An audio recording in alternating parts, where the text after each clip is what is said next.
right, on the last chapter, Junie B. Jones had just found a pen and started shouting, Finders, keepers, losers, weepers. And remember, she's still trying to find her fuzzy, furry mittens. Chapter 6 My Grandpa's Wallet.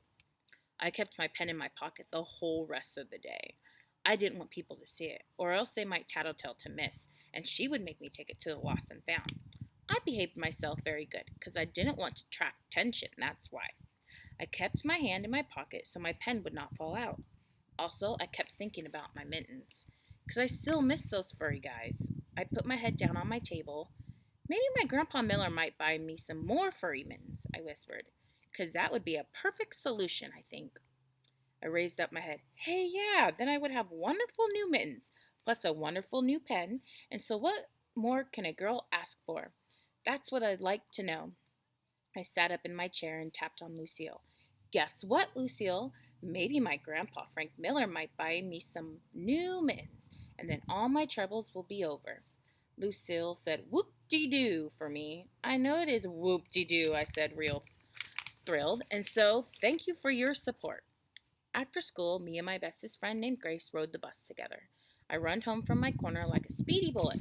My grandpa Frank Miller was babysitting my brother named Ollie. Grandpa Frank Miller, we gotta go to the mitten store, we gotta go to the mitten store, I hollered real loud.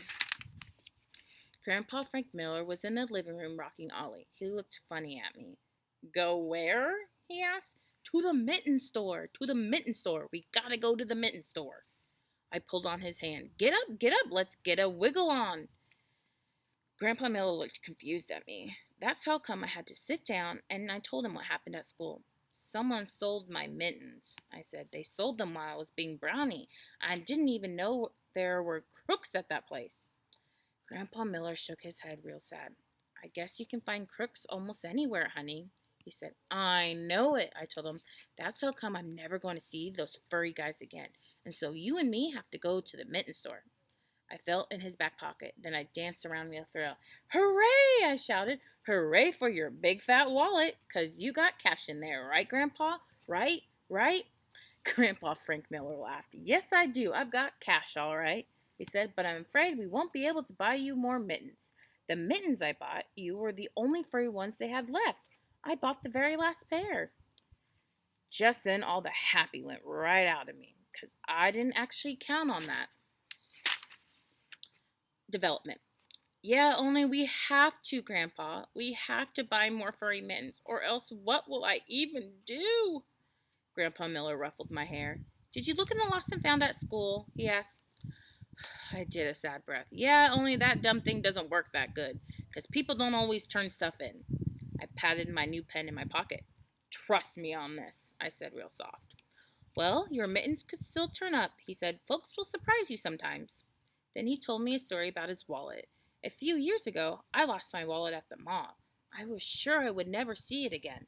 I bobbed my head up and down. I know it. That's because of finders, keepers, losers, weepers, I said.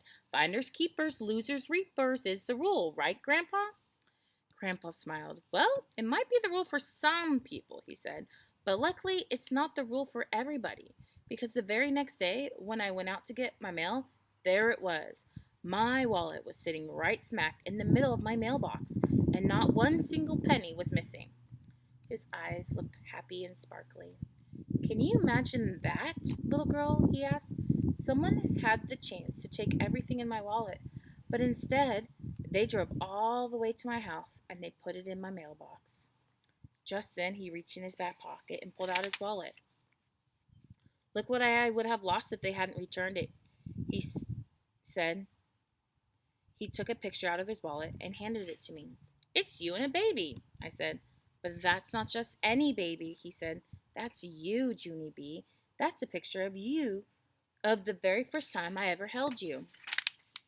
He took the picture back and stared at it. Nicest thing a stranger ever did for me, bringing this picture back, he whispered real soft. Then he leaned over and he kissed me on my head.